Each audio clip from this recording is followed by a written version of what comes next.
সুলাইমান নবীর প্রতি রানী বিলকিসের প্রেম ভালোবাসা বেড়ে গেছে। আল্লাহু আকবার। ঘুমাইতে গেল সুলাইমান নবীর কল্পনা, মনে মনে শুধু কয় আমার স্বপ্নের রাজকুমার মনে হয় পেয়ে গেছি। আল্লাহর পয়গম্বর সুলাইমান তিনি রওনা দিয়েছেন, ভ্রমণে বের হবেন। ইয়ামেনের সানআ এলাকায় তিনি নামলেন, এখান থেকে একটু বিশ্রাম নিবেন। হুদহুদ পাখিটায় কয় একটু ঘুইরা দেখি। আকাশে ঘুইরা ঘুরতে ঘুরতে দেখে দূর থেকে একটা হুদহুদ পাখি দেখা যায়। আকাশে দুইটা হুদহুদ পাখির দেখা হইছে। সুলাইমান নবীর হুদহুদকে ওই ইয়ামেনের হুদহুদে কয়, কিরে ভাই, তুই দিয়ে আমার জাতি ভাই, তুই কেন করতে গেলি? কয় তোর বাড়িতে বেড়াইতে আইছি। কয় তুই কার হুদহুদ? সুলাইমান নবীর হুদহুদে কয় আমি পয়গম্বর সুলাইমান নবীর হুদহুদ। আমি খালি হুদহুদ না, আমি সুলাইমান নবীর একজন সৈনিক। আল্লাহু আকবার, জোরে বল। তোর কাম কিতা? কয় পানির খবর দেই। তুই কেডা? কয় আমিও একজন রানীর হুদহুদ, আমিও তার সৈনিক। তোর রানী কেডা? কয় আমার রানী বিলকিস। আমার রানী বিলকিস বাড়ি কোন না? কয় ইয়ামেনের মাআরিব। ওই যে ইয়ামেনের মাআরিব নামক এলাকার রাজত্ব করে আমার রানী। আমার রানীর নাম হলো বিলকিস। দিবানে দিবানে দিবানে একটু নীরব থাকুন। এইদিকে দেখা যায়, কয় ঠিক আছে চল আমার রানীরে তোরে দেখাই। সুলাইমান নবীর হুদহুদে কয় না, আমার দেরি হলে অসুবিধা হবে, কারণ আমার বাদশা আমারে খুব তাড়াতাড়ি যে কোনো সময় তালাশ করতে পারে। যদি না পায়, নবী বড় গরম, কিতাদে করে ঠিক নাই। এমনি বিলকিস রানীর হুদহুদে কয় না, আয় তোরে কিছু জিনিস দেখাই, এমন কিছু সংবাদ তোরে শোনাবো, এমন কিছু জিনিস তোরে দেখাবো, তুই যদি তোর মালিক সুলাইমান নবীরে যায় এগুলা কস, তাহলে তোর 7 গুণ মাফ হয়ে যাইব। কয় গুণ মাফ হয়ে যাইব? কত চল তো দোস্ত, তুই আমার কিতা দেখাইবে? কয় আমার রানীরে দেখতে যাবে না। নিয়ে গেছে বিলকিস রানীর সিংহাসন দেখাইছে, বিলকিস রানীর রাজত্ব দেখাইছে।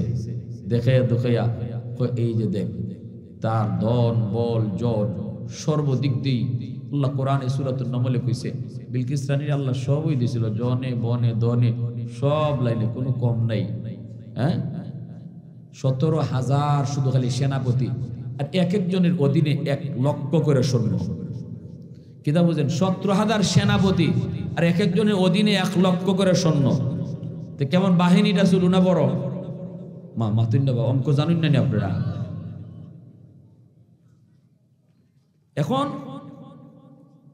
এই অবস্থার মধ্যে দেখানোর পর দেখতে ওকে বিলকিস রানীর সিংহাসন সব কিছু দেখতে আইতেছে। এইদিকে সুলাইমান নবী হুদহুদের অপেক্ষা করেন ফাইন্না, গুসায় মাথা বড় গরম। আমার উদ্দেশ্য সামনের দিকে যাওয়া, শুধু খালি একটু বুঝাইবার জন্য আপনাদেরকে কথাগুলো বলতেছি যে একজন আলেম যাকে আল্লাহ কোরআনের জ্ঞান দেয়া রাখছে, নূরুম মিন ইলাহি, মানুষের ভিতর থেকে যারে আল্লাহ কোরআনের জ্ঞান দেয়, এলেম দেয়, নূর দেয়, তার পাওয়ারটা কত, এটা বুঝাইবার লাগে আমি এখান থেকে টানতেছি কথাগুলো। এখন সুলাইমান নবী তো গরম হইয়া ঈগল পাখির আদেশ দিছে, এই হুদহুদ গেছে কই, তাড়াতাড়ি বাইর করো, এরে আমি ফাইলে কিতাজে কর্ম ঠিক নাই, কোন জানা জব করতাম পারি। ঈগল পাখি আসিল সমস্ত পাখিদের লিডার, তার কাছ থেকে অনুমতি নিয়ে কেউ কোথাও যাইতে হইতো। সুলাইমান নবী জিজ্ঞাসা ঈগল রে, হুদহুদ যে নাই তোমার হয়ে গেছে? কয় না। কয়তে এর খবর আছে, তাড়াতাড়ি আর দৌড়ে আনো। ঈগল পাখি আকাশে উঠছে, দৌড়ে আনতো। দূর থেকে দেখে ইয়ামেনের মাআরিব অঞ্চল থেকে হুদহুদ আইতেছে। দেখা ও মাত্রই কয় খারো, কই গেছলে? কই গেছলাম এক কানা। কয় খবর আছে তোর? এমন গরম হইছে নবী, কিতা যে করব ঠিক নাই। যাওয়ার লগে লগে কথা কইবার আগেই যে বইতে পারস।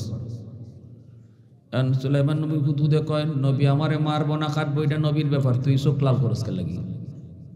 কইরে নিয়ম হই, এটা দুনিয়ার কিতা কইন জোরা কইন না, এটা নিয়ম হই।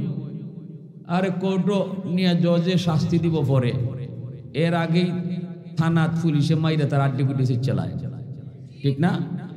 যদি কয় তুই মারসকে লাগি, আমার তো বিচার হয়েছে না, এটা নিয়ম হই। পুলিশও কি দেখা কই নিয়ম হই, কত চল ধরে নিতাম তোরে, নিয়ে গেছে। নবী কয় কিতাব ব্যাপার, আমার একটু সুযোগ দিন, কিতাবে কইলেই লম্বা করে কইতাম না, শর্ট করে কই। তখন কয় কম তাড়াতাড়ি উপযুক্ত প্রমাণ না দিতে পারলে তোর জব। কয় এমন এক রাজ্যের খবর আমি আপনারে দিব যেটা আপনিও জানেন না। কি রাজ্য? ওই এলাকার ইয়ামেনের মারিব অঞ্চলে এক বেটি রাজত্ব করে। বেটি আপনি সারা দুনিয়ার রাজা, আপনার দিকে খবরই নেই। আপনি দুনিয়ার আপনার রাজত্বের ভিতরে এক বেটি রাজত্ব করে। নাম কি দা? কয় নাম বিলকিস। সুলাইমান নবী হাসানি বলে জি, ওয়ালা আরশুন আজিম, একটা সিংহাসন আছে গো নবী, দেখতে আইছি সিংহাসনের মতো সিংহাসন, দেখলে চোখ ফিরানি যায় না। নবী কোথায় নি? বলে জি। কিতা করে? কয় সবচেয়ে বড় দুঃসংবাদ হলো এরা সূর্যের পূজা করে। কার পূজা করে? জোরে মতো, এরা ইমানদার না, সূর্যের পূজা করে। আল্লাহর নবী সুলাইমান কয় তাহলে ঠিক আছে, খবরটা সঠিক না মিথ্যা এটা তোরে দিয়ে আমি যাচাই করবো, নে তুই চিঠি লইয়া যা। বিলকিসের নামে আমি চিঠি দিলাম। সুলাইমান নবী চিঠি লিখলেন। এই চিঠির শুরুতেই তিনি লেখছেন ইন্নী আব্দুল্লাহ, প্রথমেই লেখছেন কিন্তু আমি আল্লাহর গোলাম। এরপরে লেখছেন সুলাইমানের পক্ষ থেকে আল্লাহর নামে চিঠি ভাবে লিখছেন। এত বড় পয়গম্বর, এত বড় বাদশাহ, প্রথম পরিচয়টাই দিছেন আমি আল্লাহর একজন গোলাম। সুবহানাল্লাহ, জোরে কও। এত বড় পয়গম্বর, এত বড় বাদশাহ, পরিচয় প্রথম পরিচয় আমি সুলাইমান নবী না, প্রথম পরিচয় হলো আমি আল্লাহর গোলাম। বুঝাইছেন আমি আপনি যত বড় হই না কেন, আমার আল্লাহর বড়ত্বের সামনে কিছুই না, ক্ষুদ্র থেকে ক্ষুদ্র। আমি যত বড় হই না কেন, সর্বদা সর্বকালে আমি আল্লাহর গোলাম। ঠিক কিনা জোরে বলেন। চিঠিটা তিনি বললেন নে তুই নে বিলকিস রানীর দিবে। বিলকিস রানী একদম সেই আন্দরের ভিতরে ঢুইকা হুদহুদ পাখি চিঠিটা রাখছে, আর রানী উঠে চিঠিটা পাইছে। চিঠিটা পাইয়া রানী তো অবাক, এই চিঠি আমার খাস কামরার ভিতরে ঢুকলো কি কইরা? চিঠিটা পইরা দেখে সুলাইমান নবীর পক্ষ থেকে চিঠি। কে দিছে? দেখে বারান্দায় একটা হুদহুদ পাখি বোয়া। বুঝছে লেছে এটা পাখির কারবার, ঠিক না রে? রানী বিলকিসে কয় যিনি পাখির মাধ্যমে চিঠি পাঠায়, এত খাস কামরার ভিতরে যে চিঠি পাঠাইতে পারে তিনি তো জানতেন কোনো মানুষ না, সাধারণ কোনো মানুষ না। রানী বিলকিস দ্রুত মিটিং ডাকলো, জরুরি মিটিং কল করলো, মন্ত্রী পরিষদের মিটিং কল করলো। কয় কেমনে কি করবো, তাড়াতাড়ি কও, সমাধান বাইর করো। নবী চিঠি পাঠাইছে, তাড়াতাড়িকে মুসলমান হইতাম, নাইলে যুদ্ধের লাগি প্রস্তুতি নিতাম। এখন কও তোমরা কি করতাম? মানজার নামে ওনার এক মন্ত্রী আসিল, হে আসিল বিলকিস রানীর প্রতি কিছুটা দুর্বল। হে ওইটা কয় সুলাইমানের কি ক্ষমতা আসেনি আমরা সাথে লড়তো। কিছু কিছু মানুষ আছে বুঝবেন, কয় প্রেমিকার সামনে নিজের বাহাদুরি দেখাইবার লাগে যেটা মন চাইতেই বাদে, ঠিক না? যেটা মন চায়, যেটা ভাবতো না এটাও কয়, কারণ নিজের বেটা বুঝাই তুইব। বেটা কয় সুলাইমান নবী আপনার কোনো ক্ষতি করব ই সাহস আছে? আমি মানজার একাই যথেষ্ট, গাছও লটকাই তোরা। বিলকিস রানী দিছে দমক, এ মানজার আস্তে কথা কও, হুশ কইরা কথা কও। নবীরে ধরবে নে পরে, বা সুলাইমান পয়গাম্বরে ধরবে পরে। আগে যে ফাঁকি আমারে দিয়া গেছে সিডি, ফাঁকিরে নি ধরতে পারস দেখ, ঠিক কিনা জোরে কও? আরে যে ফাঁকি দিয়া গেছে এইটারে নি ধরতে পারস দেখ। আস্তে কথা কও, লাফাইস না। এরে ধমক দিয়ে আটকাইছে। মাথায় গিলু আছে তো, গিলু না থাকলে এমনি নি, গিলু আছে কেমনে কই? রানী বিলকিস তার বাপও আসিল রাজা, 14 পুরুষ আসিল রাজা, রাজবংশের মেয়ে রানী বিলকিস, বাপের একমাত্র মেয়ে। বাপ মারা যাওয়ার পর রাজা হইব কেডা, এটা নিয়ে লাগছে দ্বন্দ্ব। দুই দল হয়ে গেছে দেশের মানুষ। এক দলে কয় বাদশার মেয়ে বিলকিস যথেষ্ট জ্ঞানী, যথেষ্ট বুদ্ধিমতী, তারই আমরা বাদশা বানাইব। আর আরেক দল কয় না, কোনো বেটিরে বাদশা বানাইলে হইতো না, বেটা মানুষ স্যার আমরা বাদশা বানাইতাম না। হয়ে গেছে দুই দল। এই দুই দল হইয়া দেশ দুই ভাগ হয়ে গেছে। এক দলে বেটা মানুষের রাজা বানাইছে, আরেক দলে বিলকিস রানীরে রাজা বানাইছে। এইভাবে দুইজনের নিয়ন্ত্রণে দুই এলাকা চলে। অল্প দিনের ভিতরে রানী বিলকিস তার বুদ্ধিমত্তার দ্বারা তার এলাকারে সুন্দর করে সাজাই লিছে। দেশ এত সুন্দর করে চালাইতেছে। পবিত্র কোরআনে সাইলাল আরিম কে আল্লাহ পাক যে বাদটার কথা বলছেন, এই বাদটা ছিল বিলকিস রানীর বাদা। সেটা এমন এক বাদা ছিল যে বাদের কারণে সমুদ্রের নোনা পানি ইয়ামেনে ঢুকতো না, আর বৃষ্টির পানি এই বাদের কারণে জমে থাকতো, যার কারণে অল্প দিনে রানী বিলকিসের এরিয়া ফুলে ফলে ফসলে ভরে উঠছে। ওই পুরুষ বাদশার এলাকার মানুষ খালি বাদশারে গিয়া কয়, তুমি বেটা হইয়া কিতা করো? বেটি হইয়া তার এলাকার যে উন্নত করছে, তুমি তো বেটা হইয়া কোনো লাভ হইতেছে না, দরকার নেই, আমরা বেটি বালা, আমরা হীরা নিউ বালা। এইভাবে দেখা দিছে এলাকার মাঝে একটা বিদ্রোহ। ওই রাজার সে পুরুষ বাদশার, সে মনে মনে কয় রানী বিলকিসের সাথে যুদ্ধ করা ছাড়া আমার কোনো পথ নাই, এখন যুদ্ধ বাধাই দিতে হইব, নাইলে আমার জনগণ উল্টে যেতেছি গা, তাই তো খুব বালা করে দেশ চালাই নিতেছে, এখন যুদ্ধ একটা বাধাই দেই। এরকম করে একটা পরিবেশ, যুদ্ধের পরিস্থিতি বাধাই দিতেছে, লাগিয়ে যাবো যে কোনো সময় যুদ্ধ। এই অবস্থা রানী বিলকিস কি পরিমাণ বুদ্ধিমতী নারী আছিল, সে চিন্তা করছে এত জনগণ মারা যাবে একটা যুদ্ধ হইলে, এটার থেকে দেশে বাঁচানি কেমনে। এমনি তাই বুদ্ধি কইরা একটা চিঠি লেখছে ওই পুরুষ বাদশার কাছে। চিঠিটা লেখছে প্রেমের চিঠি। চিঠিটাকে ভালোবাসার চিঠি লেখছে, তোমারে একটা কথা যে কেমনে কই, আমি দীর্ঘদিন ধরে মনে মনে খালি, কিন্তু কইবার সাহস হয় না। আসলে তুমি তো আমার মনের রাজ্যের রাজা হইয়া বইরিস। ওইসে নি কাম, এটা আসল কথা না বাতাস? মাতবা ও খালারুকের মানুষ, যুবকরা, এটা কি মনের কথা না বাতাস? দিছে বাতাস, আর তাই বালা করে ফুল চইন। যেই ফুটবলে বাতাস দিলে বাতাস লয়, এটারে লাত্তি দিতে মজা, ঠিক না? যেই ফুটবলে বাতাস দিলে বাতাস লয় না, এটারে কেউ লাত্তিও দেয় না, বাতাস লইলেই লাত্তি দিতে মজা লাগে। হে বাতাস ফুরা লইছিল, একটা কথা কেমনে যে কই, প্রেমের কথা কইতে কইতে, ভালোবাসা কইতে কইতে শেষে কয় আমি তোমারে বিয়া করতাম। হে ভাইয়া উস নাই, বেউস হয়ে গেছি। উত্তরে লেখছে, তুমি তো আমার মনের কথাটা কইছো, আমি তো মনে মনে খালি ইডুই চিন্তা করি, ঘুমাইলো তোমারই দেখি। এই কইরা দুইজনের মাঝে এরকম করে হয়তো তুমি যদি রাজি থাকো, রাজি, সব রাজি। দুইও দেশে জানাজানি হয়ে গেছি গা যে রানীর সাথে এই দেশের রাজার বিয়া হইতেছি গা। রানীর মন্ত্রীরা কয়, কি শুনলাম আপনি বলে বিয়া হইতেছেন? উনি কয়, হ্যাঁ আমি একজন রানী, তোমরা আমার সমান কেউ আসো যে তোমরা কাছে আমি বিয়া বইতাম? আমার তো একটা যৌবন আছে, আমার বাচ্চা কাচ্চা লাগবো, আমি বিয়া বইলে তো আরেক রাজার কাছেই বিয়া বইতাম হইব, তো হে একটা এলাকার রাজা, এজন্য আমি তার চয়েস করছি, তো অসুবিধা কি? তোমরা অসুবিধা কি? না অসুবিধা নাই, তবে হেতু সারা জীবন বিরোধিতা করলো, কত করছো তো কি হয়েছে, সে না রাজা? দিছে কাম। এখন বিয়ার সাথে হয়ে গেছে, অনুষ্ঠান হয়েছে, বাসর রাত্রে ইচ্ছা মতো তার মদ খাওয়াইছে রানী বিলকিস। খাওয়াইয়া এর বেউস বানাইয়া, রাতের আন্দাইরও বেউস বানাইয়া ঠান্ডা মাথায় এর কল্লা জবাই করছে। একবার আলগা করে লিছে কল্লা। কল্লা জব কইরা এই কল্লা দরবারের গেটের মাঝে ঝুলাইয়া রানী বিলকিস রাতে ওই তার সিংহাসনে আবার চলে আসছে। সকালবেলা তার জনগণ আয়া দেখে বাদশার কল্লা ঝুলতেছে। তখন জনগণ কারে, এটা তো বিয়া আসিল না রে, জোরে মাতো, এটা খিতা আসিল না, কইরে তো বিয়া আসিল না, এটা তো রানী বিলকিসের চালাকি। খুব ভালোই হইছে, এ হারামজাদা আমাকে দেশের উন্নতিও করে না, আর আমরার কথাও শোনে না, এটা ভালোই হইছে। এখন দেখা যায় সব রানী বিলকিসের জনগণ হয়ে গেছে। দেখছেন নি বুদ্ধি আসেনি না নাই? জোরে মাতো। আমাকে দেশও এক সরকারের 16 বছর 17 বছর দেশ চালাই গেছে, এমনি নি মাথাত আসিল কিছু মাল, ঠিক না নি? কত বেটাইনতে যে পানি খাইছো, খালি ছাত্ররার কাছে ধরা খাইলিছে, ঠিক না? আল্লাহ ধরে না, ধরে না, ধরে না, আল্লাহ কোন একটা উসিলায় এমন ধরা ধরে আর সুদবার জায়গা পায় না, এমন ধরা আল্লাহ ধরছে, এক কথাই শেষ। এজন্য বেশি পণ্ডিতি বালা না, বেশি চালাকিও বালা না। এখন রানী বিলকিস এইভাবে চালাইছে সিংহাসন, দেশ চালাইছে, রাজ্য চালাইছে। সুলাইমান নবীর চিঠি পাইয়া মাথায় গিলু আছে তো বুঝে লাইছে, যিনি একটা পাখির মাধ্যমে আমার কাছে চিঠি পাঠাইতে পারে মানজার, তার ব্যাপারে লাফালাফি করবি না, বিপদ বিপদ বিপদ, বিপদে পড়বি। এই অবস্থায় মানজারকে থামায় দিল।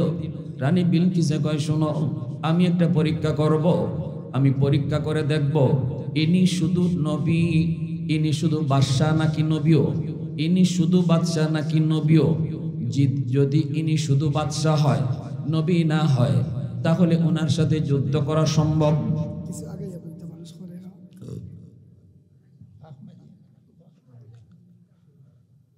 দুই একজন আছেন, বেশি না, অসুবিধা নেই। তোমরা বইবা না খালি লিবার লাগতেছে।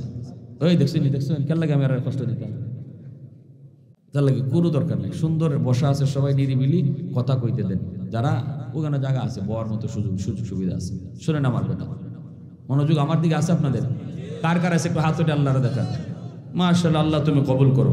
সবাই বলি আমিন, আরো জোরে আমিন।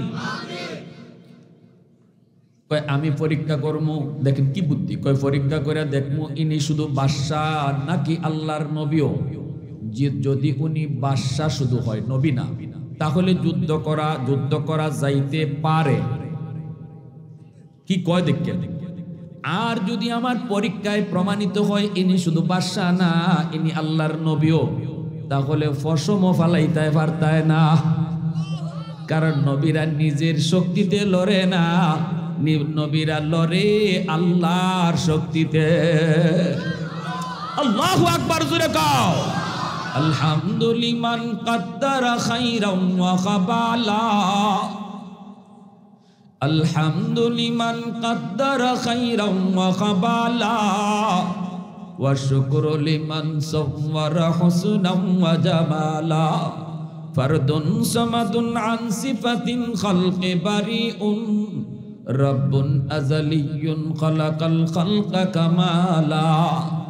লা জিদ্দা ওয়ালা নিদ্দা ওয়ালা হাদ্দা লিমাওলা। আল আনা কামা কানা ওয়ালাম ইয়ালকা যাওয়ালা। আল আনা কামা কানা ওয়ালাম ইয়ালকা যাওয়ালা। মুসলমানের আওয়াজে বলো আল্লাহু আকবার। قل اللهم مالك الملك تؤتي الملك من تشاء وتنزع الملك ممن تشاء وتعز من تشاء وتذل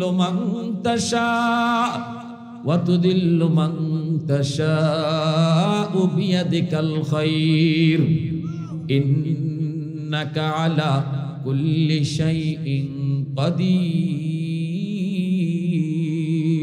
সকল ক্ষমতার মালিককে, সকল ক্ষমতার উৎসকে নাকি জনগণ? আওয়ামী লীগ হিকাই গেছে, বিএনপি হিকাইতেছে সকল ক্ষমতার উৎস বলে জনগণ। এই আকীদা বিশ্বাস অন্তরে রাখলে শিরিক হইব। সকল ক্ষমতার উৎসকে একটু জোরে আওয়াজ দেয়া কও কে? উলামায়ে কেরাম চিল্লায়, এমনে চিল্লায়। শিরিকি আকীদা লইয়া দেশ চালাইবা, আবার সময় মতো আকাশ থেকে মেঘ চাইবা। আল্লাহ ঠেকাত করে রইছে তোমার লাগে। আল্লাহ তোমার কাছে ঠেকাত। হ্যাঁ, শিরিকি আকীদা লইয়া দেশ চালাইবা, আবার সময় মতো মেঘও চাইবা। আল্লাহ তোমার কাছে ঠেকাত না, তুমি আল্লাহর কাছে ঠেকাত। ঠিক কিনা জোরে কও। আলেম ওলামা চিল্লায় কেন লাগে? চেয়ারও বইবার লাগি না, দেশ বাঁচাইবার লাগি। আলেম ওলামা চিল্লায় এমপি হইবার লাগি না, গজব থেকে দেশে বাঁচাইবার লাগি। না বুঝা খালি আলেমরার বিরুদ্ধে ওলামা একেবারে ধরো, মারো, কাটো, জেল হারাও। মৌলবীরা বেশি বাইরে গেছি, কিন্তু এরা চেয়ারও বইতে চায়। চেয়ারও বইবার লাগি না, তোমারে বাঁচাইবার লাগি। ঠিক কিনা? তোমার চেয়ার বাঁচাইবার লাগি, তাহলে তোমার চেয়ার উঠে গজব পড়বো। যে আকীদা লইয়া দেশ চালাও, যা করো।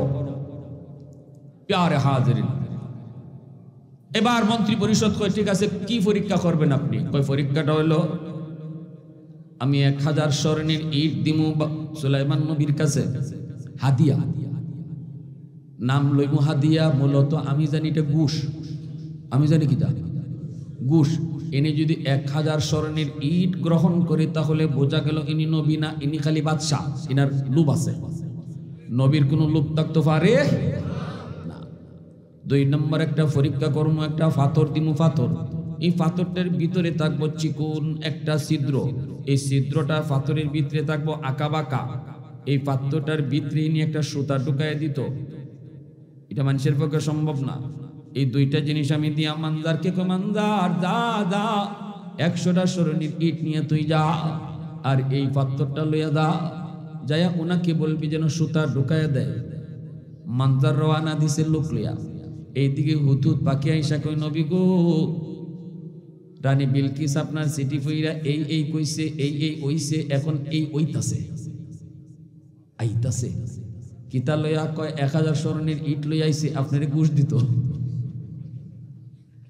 আর কিতা কয় একটা পাথর দিছে, ভিতরে বলে একটা চিকন একটা রাস্তা আছে, এটাও বলে তেরা বেড়া, এইবার বলে আপনার একটা সুতা দোকানি লাগবো। নবী কয় আচ্ছা, নবী তো অ্যাডভান্স মেসেজ পাইয়া গেছে। এমনি নবী দেওদানবরে কয় 18 মাইল পর্যন্ত তোরা স্বর্ণের রাস্তা বানায় রাখ।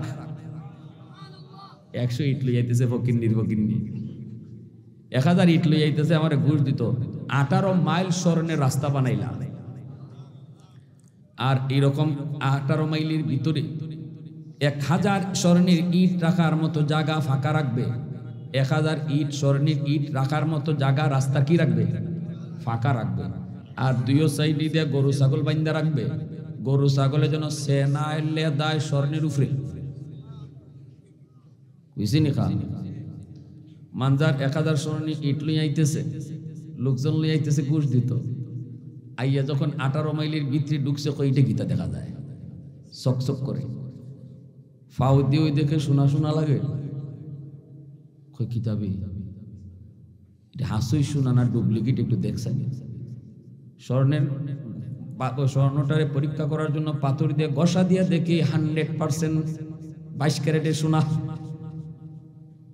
এখন তো মনে ক্যারেট আরো বাড়ছে, 24 ক্যারেটের মনে আছে। তো এইরকম একদম 100% স্বর্ণ। এখন তো মানজারে চৌগুলিটি গেছি গিয়া, কয় 1000 স্বর্ণের উট নিয়ে যে বেটারে হাতিয়ে দিতাম, এই বেটা দিয়ে 18 মাইল সোনা দিয়ে রাস্তা বানিয়ে রাখছে, কোন মুখে দিব? সরমত আছে, ঠিক না? নিজুরে মাতোয়া এ সরমও আছে না?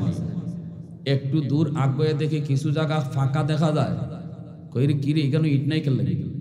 কয় আরে এই গ্যাপটা তো মনে হয় দেখো জানি কেন কি ফিল্ম, কয় এই গ্যাপটাই তো বোঝা যায় 1000 ইট স্বর্ণের ইট এখানে নাই। এখন যে 1000 স্বর্ণের ইট লই আমরা যাইতাম সুলাইমান নবীর দ্বারো, নবী যদি কয় তোমরা আমার ইট চুরি করে লই আইছো, ওইসি নি কাম। আমি আমার রাস্তা বানায় রাখছি সোনার ইট দিয়া, 1000 ইট গেল কই? এটা তোরা লই আইছো এখান থেকে চুরি করিয়া। হয়তো সুর বানাইয়া ফিট পরে, আর কোনো উপায় নেই। আজকে ফিটার তালো আছে। এনে মানজারে কয়, সাথে কয়েকটা কয়, যদি অন্তত চুরির থেকে বাঁচতে চাও, মাইর থেকে বাঁচতে চাও, যে ইটলাইন আনছো ইটলাইন ইগান ওই রাস্তার তো রাখো বিছাইয়া। ওই যে গ্যাপটা আছিল ওই গ্যাপের মাঝে নিজের ইট তৈয়া গেছে। এখন মানজারে কয় একটু দেখিয়া যায় লোকটারে, ফিরত যখন যাইতো না। গেছে নবীর কাছে, নবীর কাছে যাওয়া মাত্রই সুলাইমান নবী কয় কি ব্যাপার মানজার?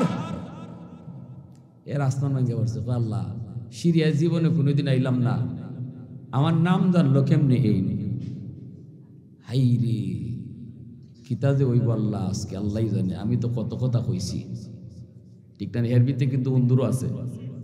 হে রানী বিলকিসের সামনে বেটাগিরি দেখাই বললে কত মাত মারছিল না নি, কই তানি আবার হুন্যুন্যে লাইছে আল্লাহ জানে।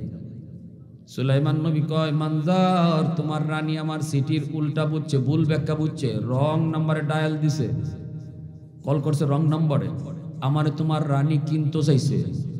সুলাইমান নবীরে কিনা যায় না, আমাদের দেশে বউ, আমাদের দেশে দামান কিনা যায় মোটরসাইকেল দিয়া, ঠিক না? লন্ডন পাঠাইবার কথা কইয়া, হ্যাঁ ফ্রিজ দিয়া দামান কিনা যায়, কিন্তু নবী পয়গম্বরের কিনা যায় না। সুলাইমান নবী কয় তোমার রানী আমার কিনতে চাইছে 1000 ইট দিয়ে, ইট কই রাখছো ওইখানে তুই এইছো নি? কয় চুরির ডোর এখানে তুই এইছো, পাথরটা দিলাও। এখন তো মানদারে আসমান নাই গো আল্লাহ, এই পাথরের খবর তো আমি ছাড়া আর রানী বিলকিস ছাড়া কেউ জানে না। এই পাথরের খবর জন্য নবী ফাইলিছে, তাইলে আমি যে কইছিলাম রানীর সামনে সুলাইমান রে গাছে লটকাইব, এটাও তো জেনে লিছে। এর পাতলা বাগাটা শুরু হয়ে গেছে, পেট গরম। এখন যে আমার কোন দশা হয়? সুলাইমান নবী তো সবই জানছেন, সবই শুনছেন, কিন্তু বাকি কথা আর তাই কইছেন না।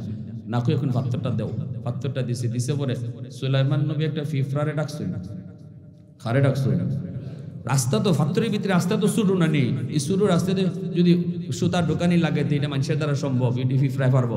ফিফরা একটা রাতলে এখন নে এই সুতাটা খামর ধর দইরা তুই এই ছিদ্রের ভিত্তিতে হামাইয়া হিভাগে বাইর। সুবহানাল্লাহ জোরে কোকা, আরো জোরে কোকা। সকল ক্ষমতার মালিক কে? পিঁপড়া এই ছিদ্র দিয়া ঢুকলো, ওই ছিদ্র দিয়া বের হলো, সুতা ঢুকায়া দিয়া দিল। আর নবী কইল যাও তোমার রানী বিলকিস রে নিয়ে এটা দিয়া দাও। মানজার যায় আর ফিসি দেখালি চায় ধরে নিলা কেউ, যায় যায় যায় যায়, যাইতে যাইতে রানী বিলকিসের সামনে হাজির। বিলকিস রানী কই কিতারে মানজার খবর কিতা? কয় খবর কইও না, তোমার মতো ফকির নিয়ার নাই। যে বেটায় 18 মাইল সোনা দিয়া রাস্তা বানায় রাখছে, এই বেটারে তুমি 1000 স্বর্ণে ইট দিয়ে ঘুষ দিতে চাইছো গো রানী, তুমি যে ফকিরনি। আজকে যে কপাল লইয়া বাচ্চা আইছি, বাচ্চা যে আইছি কই কিতা এই ঘটনা। এখন আমরা যে ইট দিসলা 1000, ইটে আর বাসার দ্বারা নিতামই পারছি না চুরির ডরে, কারণ এখানে থয়ে গেছি গা। এর ফলে যে ভাত্তর যেতে কয় ভাত্তর কই নেও, যে নেও নেও নেও নেও সোনার সান খান দিছে। কয় ইট শুধু হারাইলো কেন? কয় ফি ফ্রাই হারাই দিছে। রান্না কয় মানজার বেটাগিরি যে করছিল এখন বুঝ, যদি খালি তোর কথা মতো আমি নাচতাম উপায় নিয়ে আসিল বুঝছত নি, তাই খালি বাদশা না নবী যে কয় বুঝছি গো রানী, বুঝছি, আমার বুঝে গেছি। এইবার রানী বিলকিসে কয়, রানী বিলকিস তার সিংহাসনের ভিতরে খাস কামরার ভিতরে ঢুকছে। সুলাইমান নবীর প্রতি রানী বিলকিসের প্রেম ভালোবাসা বেড়ে গেছে। আল্লাহু আকবার। ঘুমাইতে গেল সুলাইমান নবীর কল্পনা, মনে মনে শুধু কয় আমার স্বপ্নের রাজকুমার মনে হয় পেয়ে গেছি, রে সিংহাসনে বসাবো না, মনের সিংহাসনে বসাবো। আল্লাহু আকবার। উলফত মে বরাবর কে ওফা হো কে জফা হো, उल्फत में बराबर के वफा हो के जफा हो, हर चीज में लज्जत है अगर दिल में मजा हो, एक चश्मे ज़दुन गाफिल अज़ा शाह नबाशी, शायद की निगाहें को नदागाह नबशी, शायद की निगाहें को नदागाह नबशी। मुसलमाনের आवाज देखो अल्लाहु अकबर। এইদিকে আমার ভাইয়েরা বন্ধুরা, সুলাইমান নবী প্রস্তুত। সুলাইমান নবী তো ইসলামের দাওয়াত দিয়ে চিঠি দিয়ে দিয়েছিলেন, রানী বিলকিসেরা জানায় দিল আমরা এত তারিখে সুলাইমান নবীর কাছে চলে যাব, আত্মসমর্পণ করব, ওনার ধর্ম গ্রহণ করব। প্রস্তুতি নিতে লাগলো, সৈন্য পরিষদ লইয়া মন্ত্রী পরিষদ লইয়া আসতে রওনা দিবে। এত তারিখে হুদহুদ পাখি নবীরে এটাও আয়সা জানায় দিছে, নবী গো রানী বিলকিস আত্মসমর্পণ করেছে, আপনার কাছে সারেন্ডার করবে, তবে মনে মনে দিলে দিলে প্রেমেও পড়ে গেছে। সুলাইমান নবী কয়ে আমার রাজমহলটা তোমরা সুন্দর করে সাজাও, সুন্দর করে তোমরা সাজাও সাজাও। আর রানী যেই মহলে থাকবো একটা মহল বানাও। দেবদানবরে কইছেন অল্প দিনের ভিতরে তোমরা হীরামণি মুক্তা জৌহর দিয়ে একটা মহল তৈরি করো, এই মহলটা হবে রানী বিলকিসের। চতুর্দিকে যখন সাজসজ্জা শুরু হয়, সুলাইমান নবীর ইনার এক মন্ত্রী এসে কয়ে কিতা বাপ সপ্ত বেশি বালানা দেখি, বেটি আইব, বেটির লাগে অত আয়োজন কিতা, মনে মনে কিতা বিয়া শাদী করিলি তা না তা। সুলাইমান নবী কয়তে করলে অসুবিধা কিতা? কয় দুইটা সমস্যা আছে। কয় কি সমস্যা? কয় আমরা শুনছি রানী বিলকিস জিনের ফুরি। রানী বিলকিসের মা ছিল জিন, বাবা ছিল মুসলমান, অতএব জিনের ফুরির আপনি বিয়া করবা কেমনে? সুলাইমান নবী কইতে এটা পরীক্ষা করার ব্যবস্থা আছে আমার। যদি জিনের খাসলত ইলার মাঝে বেশি থাকে, জিনের মতো যদি শরীরে পশম থাকে, তাইলে বিয়া করতাম না, এটা পরীক্ষা করবো। আরেকজন আয় কয় বুদ্ধি কম। সুলাইমান নবী কয় বুদ্ধি কম? বেটারে রাত্রে মাইরে তুই আল্লাহ জুলাই আর বুদ্ধি কম। এরপরেও বুদ্ধি পরীক্ষা করার লাগি এটাও আমার ব্যবস্থা আছে। একটা মহল বানাও, আর মহল বানাই চতুর্দিকে ফানি রাখবা, মহলের চতুর্দিকে ফানি। আর দেও দানবরে কইসুন এই মহলও যাইবার লাগি ফানি ফারিয়া যাওয়ান লাগবো। আর ফানি যে ফারিয়া যাইতে ফানির উপরে একবারে কাচের স্বচ্ছ কাচের ব্রিজ দিবা, যেন এই ব্রিজ বুঝাই না যায়, বুঝা যায় ফানি। কেল্লাগি সুলাইমান নবী কইছেন এটাও পরে কইমু, কেল্লাগি আমি এই পরীক্ষা করতেছি বুদ্ধি আছে না নাই, এই দুইটা জিনিস রাখছে। এরপরে সুলাইমান নবী কইন তুই রানী যাইবা ইয়া বইতো কোনানো, আমার সিংহাসন তো আমার, এই বেটির অত বড় এক বেটি আইতেছুন তে তাইন বইতা কোনানো তাইনের লাগে তো সিংহাসন একটা লাগবো। তো শুনছি হুজুর তুমি কইসলাই না বলে বিলকিসরানি একটা সিংহাসন আছে খুব দামি, বলে জি হুজুর আমি নিজের চোখে দেখছি জেনতেন সিংহাসনটা কিতা যে বানাইছে তাই। তো সুলাইমান নবী কোন তাইলে এই সিংহাসনটাই আইনই আমার দ্বারা রেখে দিমুনে, আমি আমারটা দোয়া আর তাইনেরটা দোয়া থাকবা। তখন আনন্দ কেমনে তাই তো রানা দেলাইছে আর 7টা 8টা গেইটের ভিতরে সিংহাসন ঢুকাইল, প্রত্যেকটা গেইটও তালা মারা। সাবি এই রানী বিলকিসের কুসো এই 8টা গেইটের ভিতরে এই সিংহাসন, এখান থেকে তাই রানা দেলাইছেন এর ভিতরে এই সিংহাসন আমার তো আইতো কেডায় পারবায় ওয়ালা ইফরিত মিনাল জিন, জিনের ভিতর থেকে একটা জিনে কয় ইফরিত, হ্যাঁ কয় আমার সুযোগ দিন আপনি, খালি কইবা বিলকিসরানি আইবার আগে আগে তাইনের সিংহাসন আপনার দ্বারা পৌঁছে দিব। সুলাইমান নবী কোন আরো আগে কেউ পারবাইনি। পবিত্র কোরআনের সূরাতুন নামলের মধ্যে এটাই হলো আমার আলোচনার মূল কেন্দ্র। এই কথাটার মাঝে আসা মাত্রই ওনার দরবারে থাকা একজন ইলমে ওয়াহির জ্ঞানে জ্ঞানী, ইলমে ওয়াহির জ্ঞানে জ্ঞানী, যেটা আল্লাহর পক্ষ থেকে নূর। এই যুগে যারা উলামায়ে কেরাম কোরআনের জ্ঞানে জ্ঞানী, এরকম একজন জ্ঞানী আলেম সে দরবারে কইতেছে জাহাপনা আপনি যদি আমার অনুমতি দেন তাহলে আপনি চোখ মুছবেন আর খুলবেন, এর ভিতরে সিংহাসন হাজির হয়ে যাবে। তাফসীরি কিতাবে লেখছেন ইনি ইসমে আজম জানতা, আল্লাহ তার এতটা পাওয়ার দিসলা কিন্তু ইডই করো, চোখের পলকে সিংহাসন এনে হাজির করে দিয়ে দিছে। রানী বিলকিস সামনে আইছে, আইয়ে নবীর ভাই একবার চাই, সিংহাসনের ভাই একবার চাই। আমি সিংহাসন তুই আইলাম, আমি তালা তোলা মাইরা এটা ইগান আইলো কেমনি ওইছে নি কারবার, এটা ইগান আইলো কেমনি? সুলাইমান নবী মাতুন জিগাইনার কোন ইবাই খালি চাও কিতা এই সিংহাসনটা এটা কি তোমার? কেমনে কইতো দিলে এটা আমার, কইলে যে কি ভাই এটা ডর আছে না? কেমনে কইতো এটা আমার, আবার আমার নাও কেমনে উনি কয়, কারণ একবার সেম কিন্তু কিছুটা খালি বদলাইছে। সুলাইমান নাক্কিরু একটু এদিক সেদিক করে রাখো একটু। তখনই কি হইতেছে কয় আমারটার মতোই। ওই নবী কইছেন যে তোরা কেডায় কইসলাই রে বুদ্ধি নাই, ওই হুন্নে জাকিতা জবাব দিছে, এটা বুদ্ধিমতির জবাব। আমার ও কয় নাই, আমার নাও কয় নাই, কিতা কইছে আমারটার মতোই।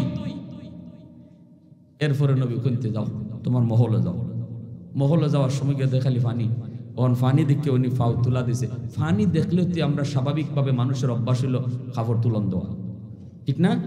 ফানির নাম্বার আগে তো আমরা কাপড় তুলি, এটা কেউ কইয়ে দেওয়ান লাগে জবা কাপড় তুলো, তাই তো একটু কাপড় তুললে নবীর উদ্দেশ্য হইলো কাপড়টা তুলতো আর দেখতাম শরীরে ফসম কিতা জিনের মতো না তা, তুই দেখুন যে না মানুষের মতোই, এটাও প্রমাণিত হয়ে গেল। এখন আসলে জিনের মেয়ে যে এটা কোনো সহি রাওয়ায়াতে নাই, এরকম কোনো নাই। তবে এই ঘটনার পরে আরো অনেক লম্বা ঘটনা, যে ঘটনাগুলা সবকিছু কোরআনে নাই, কিছু ইসরায়েলি রাওয়ায়াতও আছে যেগুলা সম্পূর্ণ সহি হাদিসে নাই। সুলাইমান নবী সব জানার পরে তারপরে তারে বিয়া করলা, বিয়া কইরা এরপরে ইসলাম গ্রহণ করার পরে ওই ইয়ামেনের মারিব অঞ্চলের আবার গভর্নর বানায় পাঠাইলা, তুমি ওই দেশেই রাজত্ব করো, তবে সুলাইমান নবীর অধীনে।